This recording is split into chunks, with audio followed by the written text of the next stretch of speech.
দগ্ধ বড় বোনের মৃত্যুর একদিন পরেই মৃত্যুর কোলে ঢলে পড়ল ৯ বছরের নাফি।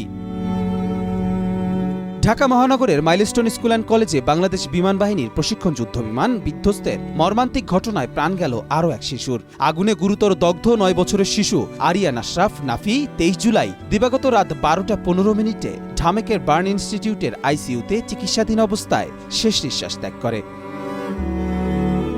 এর একদিন আগেই মারা যায় তার বড় বোন নাজিয়া তাবাসসুম নিঝুম ৬ষ্ঠ শ্রেণীতে আর নাফি ছিল ৩য় শ্রেণীর শিক্ষার্থী। তাদের বাসার রাজধানীর কামারপাড়ায় হলেও মূল বাড়ি ভোলার দৌলত খানের জয়নগর গ্রামে। পিতা আশরাফুল ইসলাম নীরব সন্তানদের নিয়ে ঢাকায় বসবাস করতেন। জাতীয় বার্ন প্লাস্টিক সার্জারি ইনস্টিটিউটের আবাসিক সার্জন ডাক্তার শাওন বিন রহমান জানিয়েছেন, নাফির শরীরের ৯৫%ই দগ্ধ হয়েছিল।